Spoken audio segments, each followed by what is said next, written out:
नमस्कार दोस्तों, स्वागत है आपका हमारे चैनल बिहारी नॉनस्टॉप न्यूज में। तो चलिए बिहार की 10 प्रमुख बड़ी खबरों को जानते हैं। तो खबरों की ओर आगे बढ़ने से पहले एक नजर सुर्खियों पर। कृषि व पारा मेडिकल में एडमिशन के लिए आज से भरे ऑनलाइन फॉर्म। लालू यादव तय करेंगे राज्यसभा और एमएलसी चुनाव के लिए आरजेडी प्रत्याशी। जानिए किन दो नामों की है चर्चा। बिहार में कोचिंग संस्थानों पर रहेगा सरकार का नियंत्रण। फीस समेत इन नियमों का नहीं किया पालन तो आएगी सामत। बिहार के 26 बीएड कॉलेजों में लग सकती है नामांकन पर रोक, मान्यता पर भी संकट। जाने क्या है कारण। पटना मेट्रो को रफ्तार देने में जुटी जायका की केंद्रीय टीम 6 महीने में पूरी व्यवस्था का करेगी आकलन। दरभंगा एयरपोर्ट पर अब मैथिली में भी उद्घोषणा। जाने अपनी भाषा सुनकर क्या बोले यात्री। पटना में सीएनजी के दाम में 2.5 तो पीएनजी के दाम में 2 रुपये की वृद्धि। जाने नया रेट। घर घर नल का जल देने में पड़ोसी राज्यों से आगे निकला बिहार। 1,59,00,000 लाभुक जुड़े। बिहार संयुक्त प्रवेश प्रतियोगिता परीक्षा पार्षद की ओर से बिहार संयुक्त प्रवेश प्रतियोगिता परीक्षा 2022 परीक्षा फॉर्म भरने की तिथि जारी कर दी गई है। ऑनलाइन आवेदन की प्रक्रिया 17 मई से शुरू हो गई है। फॉर्म भरने की अंतिम तिथि 6 जून है। चालान से पेमेंट की अंतिम तिथि 8 जून है। ऑनलाइन पेमेंट की तिथि 9 जून रखी गई है। BCECE 2022 के तहत स्नातक स्तरीय कृषि, pharmacy, physiotherapy, bachelor of medical laboratory technology, bachelor of operation technology, bachelor of radio imaging technology, bachelor of optometry, BSc nursing, उद्यान विज्ञान, मत्स्य विज्ञान, डेयरी एवं अन्य सामान्य पाठ्यक्रमों में एडमिशन होगा। इसके साथ साथ बिहार के इंजीनियरिंग कॉलेजों में बची हुई सीटों पर भी एडमिशन इसी के स्कोर पर होगा। प्रवेश परीक्षा शामिल होने के लिए स्टूडेंट्स ऑनलाइन फॉर्म bceceboard.bihar.gov.in पर जाकर फॉर्म भर सकते हैं। राजद के राज्य और केंद्रीय संसदीय बोर्ड की मंगलवार को हुई बैठक में 7 एमएलसी और राज्यसभा की 2 सीटों के प्रत्याशी चयन के लिए सर्वसम्मति से राष्ट्रीय अध्यक्ष लालू प्रसाद को अधिकृत किया गया। राजद के प्रदेश कार्यालय में विधान परिषद में नेता विरोधी दल राबड़ी देवी की अध्यक्षता में हुई इस बैठक प्रत्याशियों को लेकर औपचारिक विचार मंथन किया गया। उसके बाद अंत में निर्णय लिया गया कि इस मामले में अंतिम निर्णय लालू प्रसाद करेंगे। इस बैठक में एमएलसी और राज्यसभा चुनाव में महागठबंधन के घटक दलों की हिस्सेदारी पर भी निर्णय लेने के लिए राजद सुप्रीमो को अधिकृत किया गया। इससे पहले राजद के वरिष्ठ नेता अवध बिहारी चौधरी की अध्यक्षता में राज्य संसदीय बोर्ड की बैठक हुई, जिसमें एक लाइन के प्रस्ताव मसलन प्रत्याशी चयन का निर्णय राष्ट्रीय अध्यक्ष करे को सर्वसम्मति से पास कर केंद्रीय संसदीय बोर्ड को भेज दिया गया। इसी प्रस्ताव पर औपचारिक चर्चा के बाद केंद्रीय संसदीय समिति ने अपनी मोहर लगा दी है। सूत्रों के मुताबिक राज्यसभा की 2 सीटों में एक सीट पर मीसा भारती और दूसरी सीट पर जाने माने एडवोकेट कपिल सिब्बल को पार्टी अपना उम्मीदवार घोषित कर सकती है। हालांकि इसकी आधिकारिक पुष्टि अभी तक नहीं हो सकी है। बिहार के कोचिंग संस्थानों को लेकर अब नई तैयारी शुरू हो गई है। अब गलत तरीके से संचालित कोचिंग संस्थानों पर नकेल कसा जाएगा। अब कोचिंग के संचालन के लिए राज्य सरकार से निबंधन कराना अनिवार्य होगा। कोचिंग संस्थानों को तय मानक के हिसाब से ही सुविधाएं भी देनी होंगी। अब सभी कोर्स के लिए उस योग्य शिक्षकों की टीम ही कोचिंग के साथ रह सकेगी। मनमाना फीस भी कोचिंग संस्थान नहीं ले सकेंगे। मीडिया रिपोर्ट के अनुसार बिहार में संचालित कोचिंग संस्थानों को लेकर अब सरकार गंभीर है। निजी कोचिंग संस्थानों की मनमानी बंद होगी और उस पर मजबूती से सरकार का नियंत्रण होगा। प्रदेश बिहार कोचिंग संस्थान अधिनियम 2010 लागू है, जिसे कोचिंग संस्थानों पर सरकारी नियंत्रण रहेगा।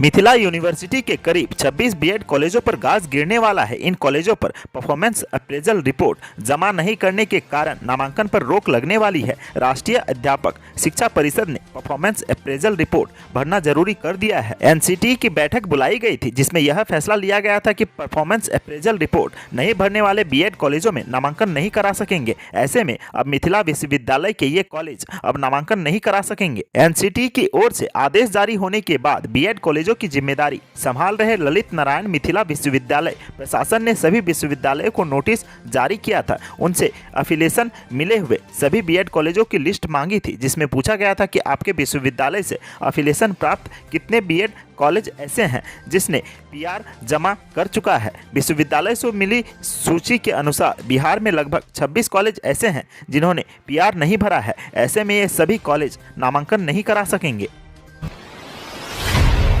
जापान इंटरनेशनल कोऑपरेशन एजेंसी की केंद्रीय टीम अगले 6 माह पटना में रहकर पटना मेट्रो की पूरी व्यवस्था का आकलन करेगी। टीम के सदस्य पटना मेट्रो के लिए प्रस्तावित दोनों रूट पर पाइलिंग से लेकर स्टेशन व डिपो निर्माण कार्यों का अध्ययन करेगी और उसके मुताबिक तकनीकी सलाह प्रदान करेगी। कार्यों से संतुष्ट होने पर इस दौरान ही ऋण भी मंजूर किया जाएगा। मालूम हो कि 13,925 करोड़ रुपए के पटना मेट्रो प्रोजेक्ट में केंद्रीय व राज्य सरकार की हिस्सेदारी मात्र 20% है। 60% राशि वित्तीय संस्थाओं से मिलनी है। टीम में जायका के जापान से आए कुछ वरीय अधिकारी भी शामिल हैं। उनके लिए Patna metro rail corporation limited के द्वारा आवास और खान पान की व्यवस्था की गई है। कंपनी ने बाकायदा जापानी खाना बनाने वाले रसोइये की नियुक्ति के लिए टेंडर भी निकाला है।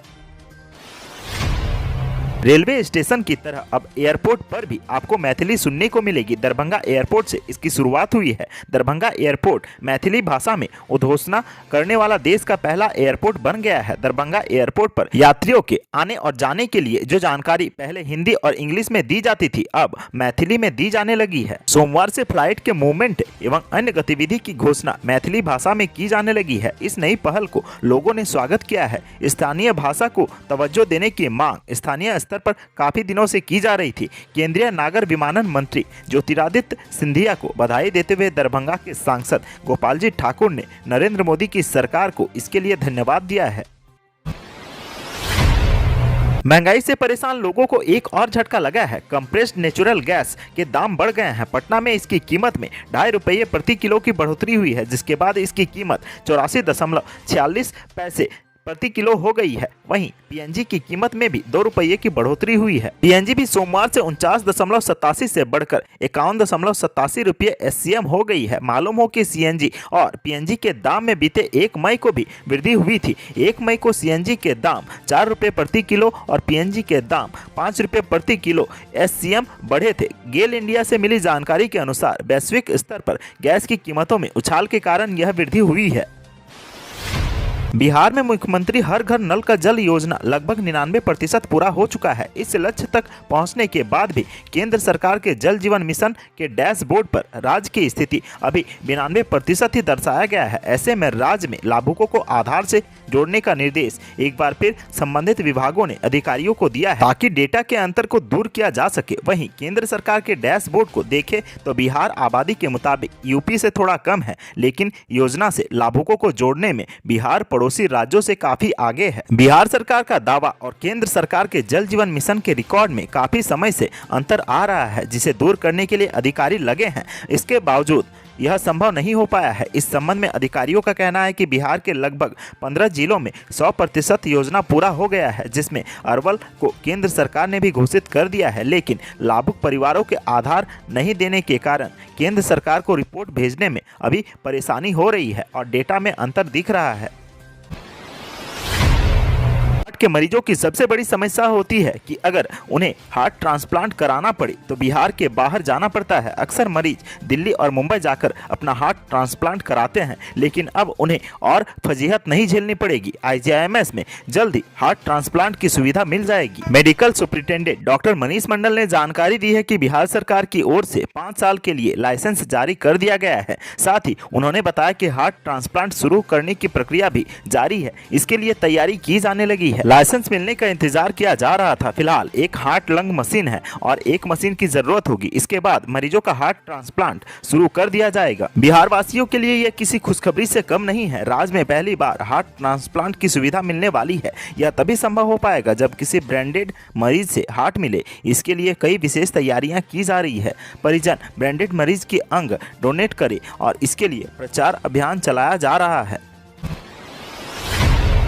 बिहार में तापमान का उतार चढ़ाव लगातार जारी है। मध्य प्रदेश और ओडिशा से बिहार तक जुड़ी ट्रफ रेखाओं की वजह से बारिश हो रही है। मौसम विभाग ने इसे प्री मानसून का असर बताते हुए आने वाले 48 घंटे तक बारिश का अलर्ट जारी कर दिया है। इस दौरान राज्य के अन्य इलाकों में गरज और आकाशीय बिजली के साथ हल्की से मध्यम बारिश की भी चेतावनी दी है। हालांकि मौसम विभाग के अनुसार इस मौसम से गर्मी में कोई खास राहत नहीं होगी। अगले 2 से 3 दिनों में तापमान में एक बार फिर से 4 डिग्री तक बढ़ोतरी होगी। मौसम विभाग के अनुसार पूरे बिहार में पूर्वी और दक्षिणी पूर्वी हवा की प्रवाह जारी है। हवा के प्रभाव की वजह से मौसम में बदलाव आ रहा है। कहीं हवा की रफ्तार काफी तेज हो रही है तो कहीं गर्मी से हालत खराब है। मौसम विभाग का कहना है कि पूर्वी और दक्षिणी पूर्वी हवा के प्रभाव के साथ राज्य में 2 ट्रफ रेखाएं बनी हुई है, जिसका कारण बारिश का मौसम बना हुआ है।